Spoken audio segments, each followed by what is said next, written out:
ఇక varicose veins నుండి విముక్తి పొందండి. ఎవిస్ వాస్కులర్ సెంటర్ ఇప్పుడు మన KPHP లో గ్రాండ్ ఓపెనింగ్ ఏప్రిల్ 4వ తేదీన. ఏపీలో పెన్షన్ పంపిణీ కొనసాగుతోంది. సచివాలయాల్లో ఉద్యోగులు పెన్షన్లను పంపిణీ చేస్తున్నారు. బుధవారం నుంచి పెన్షన్ పంపిణీ ప్రారంభం కాగా మండుటెండలో పెన్షన్ డబ్బుల కోసం రావడానికి పండుటాకులకు ఇబ్బందిగా మారింది. చాలా చోట్ల వృద్ధులు కష్టాలు పడుతున్నారు.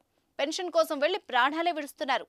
తిరుపతి, నెల్లూరు, కృష్ణా జిల్లాల్లో 4 చనిపోవడం విషాదాన్ని నింపింది. నిన్న ఉదయమే గ్రామ, వార్డు సచివాలయాల్లో పెన్షన్ పంపిస్తారని అంతా అక్కడికి చేరుకున్నారు. కానీ పలు ప్రాంతాల్లో పెన్షన్ల పంపిణీ ఆలస్యంగా ప్రారంభమైంది. మధ్యాహ్నం 3 గంటల తర్వాత ఇచ్చారు. అప్పటి వరకు వేచి ఉన్న వృద్ధుల్లో కొంతమంది తీవ్ర అస్వస్థతకు గురయ్యారు.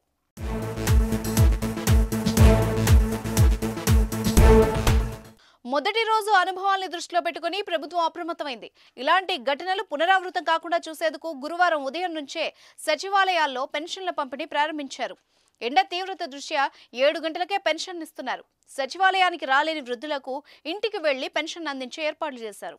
ఎక్కువగా అనారోగ్య సమస్యలున్న వృద్ధులు, దివ్యాంగులు వంటి వాళ్లకి తప్పనిసరిగా ఇంటి దగ్గరే పెన్షన్ అందిస్తున్నారు.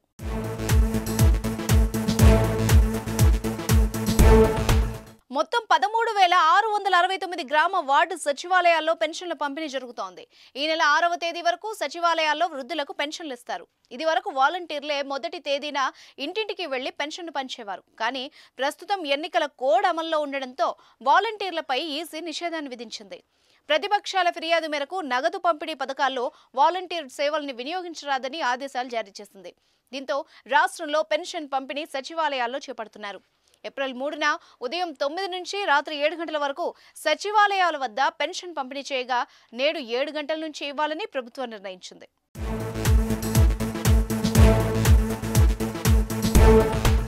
సుమన్ టీవీలో మీ పర్సనల్ అండ్ బిజినెస్ ప్రమోషన్స్ కోసం కింది నెంబర్కి కాంటాక్ట్ చేయండి.